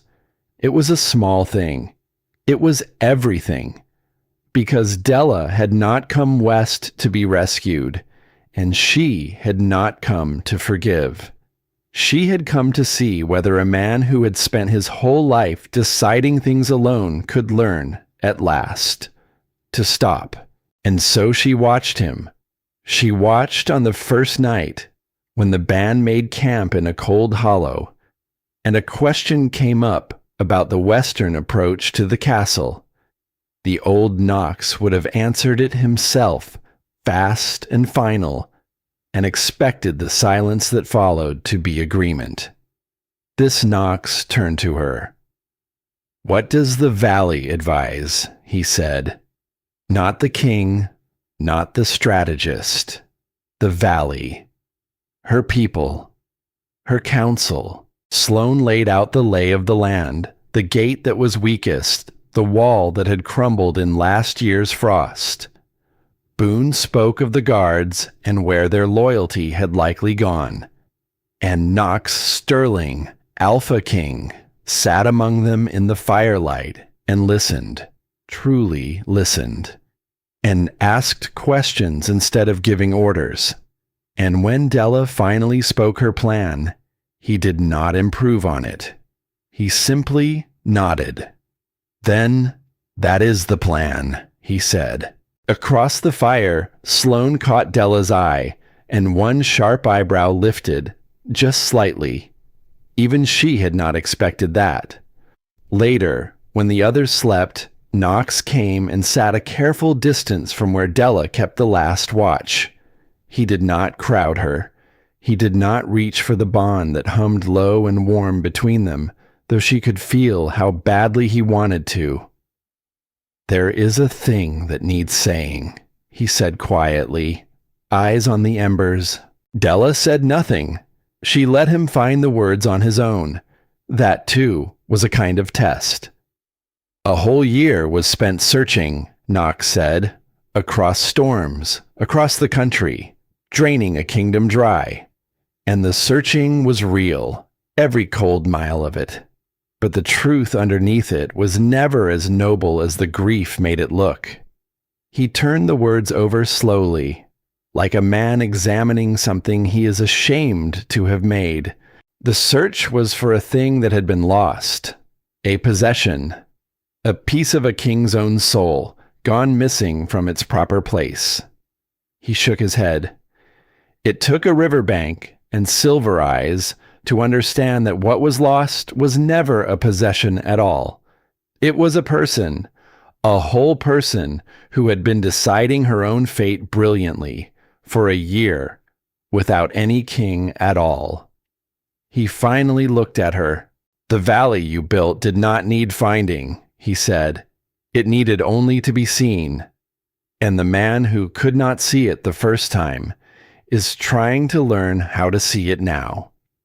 For a long moment, Della only watched the fire. Then she said very softly, "Keep trying." It was not forgiveness, but it was a door, left open the width of a hand. And Knox Sterling, who had once locked every door in his life, understood the gift of one left open, and was wise enough, at last, not to force it the rest of the way. They came within sight of the castle on the third day, and the timing was a blade's edge, because Garrett Boyd had not waited. 3 days, the king had said. And the beta, certain his king would never return, had taken the kingdom on the second night. The loyal guards had been put down or locked away. The elders had bent the knee to keep their heads. And Garrett Boyd had climbed the dais and lowered himself onto the black throne, and begun, that very morning, to dress his lackeys in the colors of a power that was not his to give. From a ridge above the keep, Della looked down at the dark walls she had once walked out of beneath a canvas before dawn. She felt the old cold try to rise in her. She did not let it. "The throne room first," she said. "That is where the rot sits. Cut the head, and the body forgets how to fight." Knox looked at the woman beside him, at the cold and certain set of her jaw, and something in his chest both broke and healed at once. "Lead," he said. "The pack will follow where the silver wolf points." And so it was Della Marsh who gave the signal. It was Della who sent Sloane and the archers wide to the crumbled western wall. It was Della who sent Boone and the heavy guard against the main gate like a battering ram. It was Della who rode at the front, her cloak that still smelled of lavender and ash streaming behind her, the king at her shoulder and not before her. Into the courtyard she had once crept across in the dark, terrified, alone. She did not creep now. The gates went down. The few guards who still served Garrett out of fear looked once at the silver-eyed woman leading the charge, and at the fierce valley wolves at her back, and many of them simply lowered their blades and stepped aside. They had served a tyrant out of terror. They had no wish to die for him. The great doors of the hall burst open under Boone's shoulder, and there, on the black throne, sat Garrett Boyd. He was mid-sentence when the doors blew in, his hand raised, his lackeys gathered before him in their stolen colors. The smile died on his face by inches. He had built his whole patient year on one certainty, that the Mad King would ride into the lawless country and never ride back out. And here was the Mad King, standing in the doorway, awake, whole, and not alone. Beside him stood a woman Garrett had last seen as a frightened gift trembling on the stones of this very hall. She was unrecognizable now, crowned by the wilderness, flanked by warriors who would die at her word, radiating a lethal authority that filled the hall to its high dark rafters. Garrett Boyd rose from the throne, and for the first time in a year, his smooth voice shook. "This is treason," he cried, falling back on the only weapon he had ever truly wielded, the lie. The girl turned the guards against this pack a year ago. She is a danger to every soul in these walls. Take her. Throw open the gates and let the rogues have her. Before. Enough. Della's voice cut across the hall, quiet and absolute, and the word landed like a dropped stone. She walked forward, slow, her boots steady on the cold floor, and every eye in the hall followed her. "The thread was found, Garrett," she said, "knotted right around the throne, exactly where the king promised it would be." She stopped at the foot of the dais and looked up at the man who had blackmailed a frightened keeper, hired assassins, broken a king, and stolen a kingdom, all from the shadows, all in silence. "For a year, the truth has been buried under lies in this castle," she said. "The lie that a peace offering was a traitor. The lie that a protected woman had betrayed her pack. The lie that grief was the same as weakness. Every silence in these halls was built by the same patient hands." She let her gaze move across the watching elders, the wavering guards, the terrified lackeys. "That ends now, in the open, out loud." Then she turned to Boone. "Drag him from the throne," she said. "The man who sharpened the knife will answer for every silence he ever spun." Garrett Boyd lunged for the side passage. He did not reach it. Boone Hartley caught him before he made 3 steps, vast hands closing around the beta's fine coat, and dragged him down off the dais, kicking and shrieking, his stolen authority falling away from him like water. The lackeys in their borrowed colors looked at one another, and at the silver wolf, and one by one they knelt, because cowards always know which way the wind has turned. High on the upper balcony, a figure pressed both hands to her mouth. Marlene Webb. She had watched the whole thing unfold from the shadows, the way she had watched everything in this cursed castle. And now, seeing the beta dragged screaming from the throne, seeing the frightened girl she had pushed out into the winter returned as a queen, the keeper wept, not from fear, from a relief so total it buckled her knees. Her long nightmare was over. The hand that had been forced to open the cell door, the hand that had carried the guilt for a year like a stone in the chest, finally unclenched. Della saw her there. Their eyes met across the great hall, the keeper and the woman she had once set loose, and a whole year of pain passed silently between them. Marlene had been a tool, blackmailed and afraid, threatened through the one person she loved. She had done a terrible thing and a saving thing with the very same trembling hands. Della gave her the smallest nod. Not absolution, understanding. The same gift she had demanded for herself, offered now to another who had been crushed in the same cruel machine. And Marlene Webb wept harder and bowed her head and was free. When it was done, when Garrett Boyd had been taken away to answer for everything in the light of day rather than the dark of secret rooms, Della walked alone to the side arch of the hall, to the low door, to the spiral stair that led down into the bones of the castle. Knox moved to follow her, then stopped himself and let her go alone.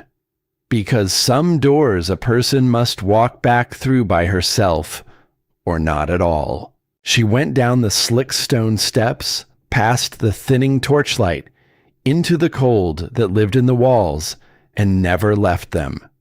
The smell rose to meet her, mildew and rust and old fear.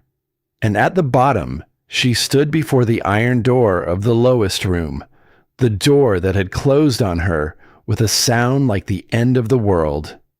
It stood open now, empty, the straw still in the corner, the single barred window high above, letting down its thin and useless sliver of light. Della stood in the doorway of the place that had tried to break her, and she felt, distantly, the ghost of the frightened girl who had sunk to that freezing floor and wrapped her arms around her knees and refused to weep. "You were never nothing," she said softly, to the empty dark, to the girl who was no longer there. "You were the beginning." Then she turned and climbed back up into the light and gave the order that would close that wound forever. "Seal it," she said when she reached the hall. "Iron and stone, brick it over and bury the key. Let no living soul ever again be sent into the dark in this castle, not for punishment, not for safety, not for any reason a frightened man can dream up." The masons came that very day, and by dusk the lowest room was gone, sealed behind a wall of fitted stone, a tomb for an age of silence and paranoia, never to swallow another soul as long as the castle stood. That night, the hall was different. The black throne still sat upon its dais, but it did not loom the way it had. The torches burned brighter. The air, for the first time in a long year, did not feel like it was holding its breath. Knox Sterling stood before the throne and did not sit in it. He turned instead to the woman who had taken back his kingdom for him, and he spoke so that the whole hall could hear. "A year ago, a king sat on this throne and decided alone that a woman's fate was his to choose," he said. "He decided in silence. He decided in fear. And in deciding alone, he nearly destroyed everything, the pack, the peace, and the one soul the bond had given him to stand beside." He took a breath. "That king is finished." A murmur moved through the hall. What stands before this throne now is not a peace offering, Knox went on, his golden eyes fixed on Della. Not a captive mate, not a possession to be hidden in the dark and called protected. What stands here is the leader of the Eastern Valley, the Silver Wolf, who built something out of nothing while a king wept into his maps. And she does not return to this castle to be forgiven. He lowered himself then, not to his knees in grief, as he had at the river. He went down onto one knee, the way a wolf kneels to the one it has chosen to follow, openly, before the whole assembled pack. She returns as an equal, he said, as a queen in her own name, as the other half of every decision this throne will ever make. Never again in silence, never again alone. Whatever comes to these walls, it comes to both, spoken plainly and chosen together. The hall was utterly still, and Della Marsh looked down at the kneeling king and understood that this finally was the proof she had crossed a country to find. Not the tears, not the apology, not even the truth about the assassins and the lowest room. This, a man who had ruled by deciding alone, kneeling before his whole pack to hand half of every future decision to the woman he had once locked in the dark, sharing the power, sharing the weight, saying it out loud where every silence in this castle had once been spun. The bond surged between them, warm and bright and patient. But it was not the bond that decided her. The bond had only ever been the blood's loud and selfish wanting.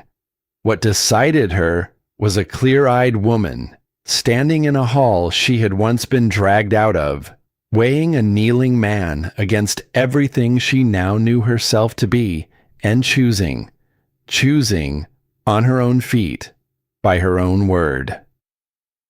"Get up, Knox," she said. He rose, and when she crossed the last of the distance between them, when she reached up and laid her hand against the rough warmth of his jaw, the way he had laid his against hers in a dream a long cold winter ago, it was her hand that moved first, her choice that closed the space, her terms that this was built upon. Their lips met, and the bond that had lain dormant beneath a year of ice snapped back into place, blinding and absolute and whole, healing in a single heartbeat the fractures a year of silence had carved into them both. It did not erase the year. Nothing could erase the year. The cold and the hunger and the dark were stitched into her now, part of the iron she was made of. But the year was not a wound anymore. It was a foundation, the ground she had climbed up out of, alone, to stand on a place that no one had handed to her. A queen. Not because a king had crowned her, because she had refused to be anything less. What came after was not a single happy dawn, and Della would not have trusted it if it had been. It was the slow, unglamorous work of building something true. The valley and the castle became one people, woven together thread by careful thread. The broken wolves Della had gathered, the outcasts and the runaways and the lost, were given homes within the old stone walls, and the pack that had once whispered about a traitor learned slowly to call them family. The elders who had paid for her death answered for it in the open light, before the whole pack, where justice could be seen and not merely done in the dark.